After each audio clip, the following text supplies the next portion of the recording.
go ahead. Good afternoon, parents. Thank you so much for tuning in to our resource for our parents. I would like to introduce Miss Washington. How are you?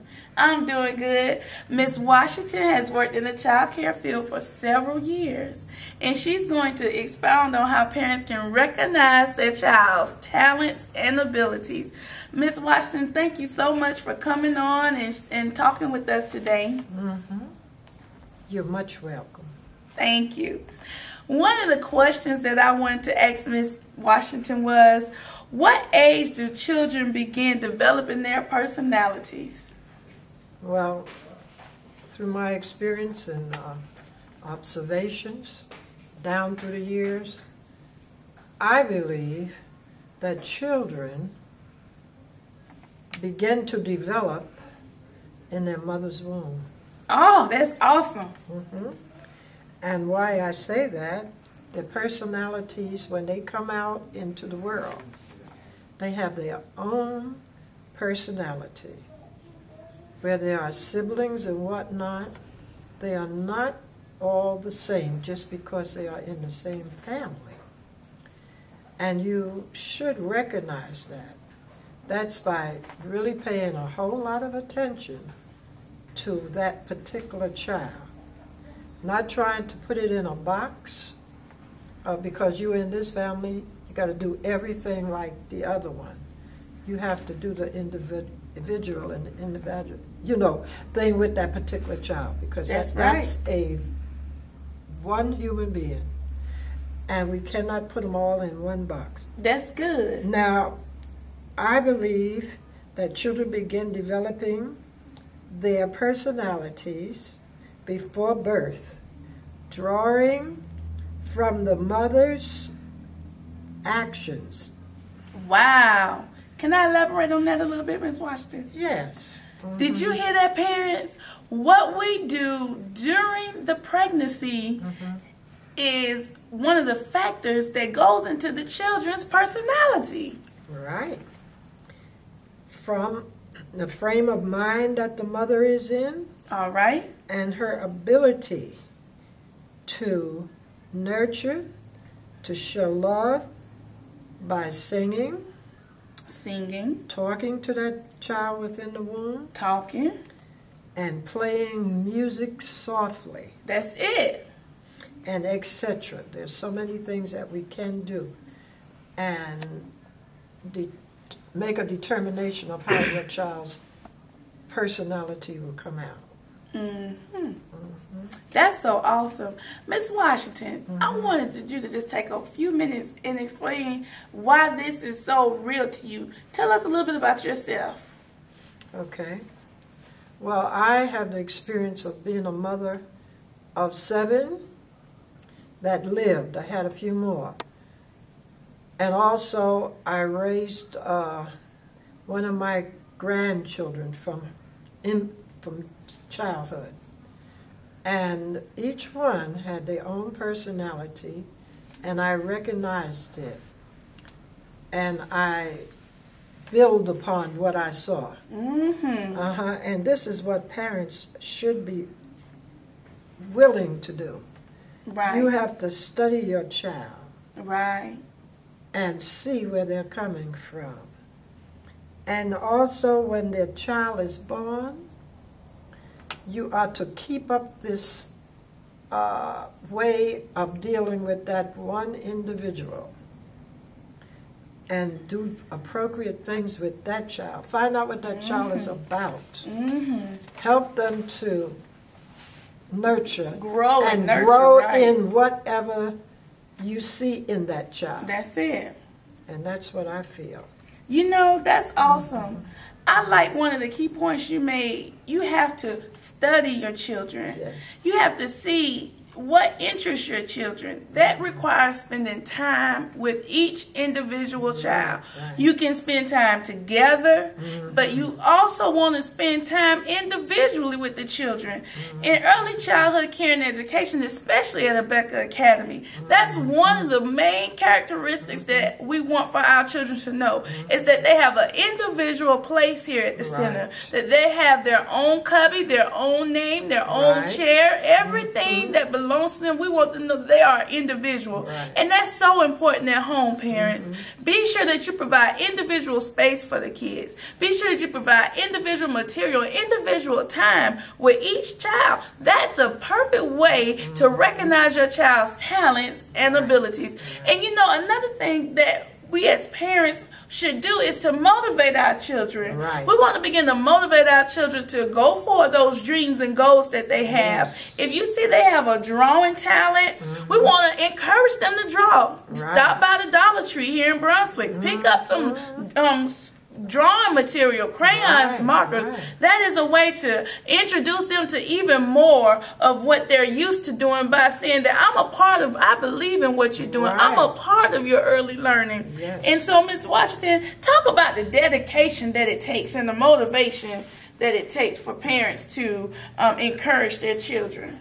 Well, as I said before, you have to be really into your child from the very beginning, and you have to put aside a lot of your wants to motivate that child that God has given you, and talk to it, love it, and just give them that ability to see that they are truly important. They are special. Absolutely. They are special. That's right.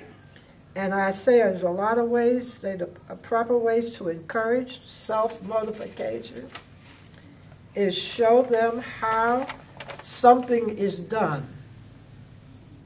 And then the next thing is, after you show them, you take time and do it with them. And then you let them try it by themselves. You encourage them to finish. Tell them that they can do it. That's it. That's the motivation. You never tell them you can't do this. You can. Yes, you can. Just keep trying, and you will succeed. You hear that, parents? Never tell a child what they cannot do. Always explain to them what they can do. That's number one to discovering their talents and abilities. You have to begin to let them see that I can do all things through Christ who strengthens me. And I tell my son that can't is not a part of your vocabulary. We must always make time to do activities with our children. This is the only way. There's no pop-out quiz or anything that could make it easier for you, other than the easiest thing, to spend time with your children. Spending time with your children helps you see what talents and abilities they possess, and it gives you an insight on how to draw it out of them, how to encourage them. I spent time with my niece and my nephew. He was just this super sports kid, and by spending time with my niece, I noticed this young lady can run. So I said, well, honey, it's time for you to get involved in track. It's time for you to begin to run and to use that talent and ability. And now everybody knows her as the runner, because that girl can run. But I recognized that talent and ability when she was around about 3 years old. And I would encourage her, beat me to the stop sign, race me to the stop sign, things like that. And and now she's in high school, she's doing well in school, and she's on the track team. So that's what I'm saying, parents. Encourage your children. And Ms. Washington, tell them what you feel about listening skills. Well, you have to first be a good listener. You have to show them by example. When they come up to you and say something to you, you don't push them away and say, well, that doesn't make sense in your mind, so I don't need to listen. Listen to everything. That's it. that your child is telling you, talk it over with them, show them that you're interested, and don't just shoo them away. That's it. I don't have time because I got to put on these pots. That can wait. That's it. Y'all listen to Miss Washington. But your children cannot. That's right. If you have dinner a little later, because you were doing something with your child, you were listening, you were talking, and you can even do that part, have that type of a transition when you are cooking or whatever. Let them know that you're interested in what they're doing and that you enjoy being with them. That's it. And that is to teach them how to listen. When you listen to them, they will more likely be willing to listen to you. That's it. And parents, believe it or not, I've worked in the child care field for a short while, since 2004. But Ms. Washington has done this for several years. Can I please be personal? Yes. You've done this 40 plus years, correct? Yes. And I've worked with grown adults my age that has said Ms. Washington has taught them. And they have never forgot or will forget the values that Ms. Washington instilled in them. She is not sitting here telling you something just because we're on tape. That's true. This is what Ms. Washington lives by. And I felt like she would be the best resource for us parents to listen to. And Ms. Washington will be a part of our team here at Becca Academy. She's going to be doing our Bible study curriculum with the children. And she's had several years with doing that. And I am so thankful for Ms. Washington. And I thank you so much for coming out and doing this. I want you to look into that camera and just talk to that parent that says, you know, I'm just too busy right now. But tell them some encouragement. Well, I would like to say to you, you should never be too busy to help your child develop in the correct way, because you have that child for a short time. And the things around you will be there. They are not that important. Yes, you've got to do things. You've got to work. You've got to clean the house and all those things. But you can put it off just a little bit and take time with your child. Take time to encourage them, to love them, and to kiss and hug them. And just let them be a part of you and you be a part of them. And if you put that type of effort into your child, that's it. They will show you when they get grown that they are a product of someone who really cared, a parent that's it. Who really cared. So don't put your child off. Don't put them off, parents. And just call it as a blessing. That's it. That God has given you something very precious. Very precious. And He's letting you handle it, but we must know how to handle. No child cannot, I haven't met any children that could not be taught something. Even if they have a disability, take time with that child. That's it.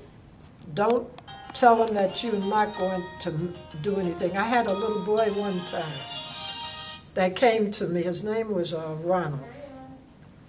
His grandfather was very wrapped up in him.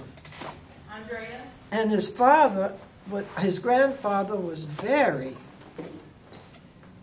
into that child because the mother was out there doing her thing. And he was so afraid of who he was going to leave that child in the hands of. I would let him come and sit and watch. And that little boy was mentally with disability. But I encouraged him, and before you know it, he was getting pencils. He was bugging them to get him pencils, book bag, paper. Y'all hear that, parents? And this is a true story.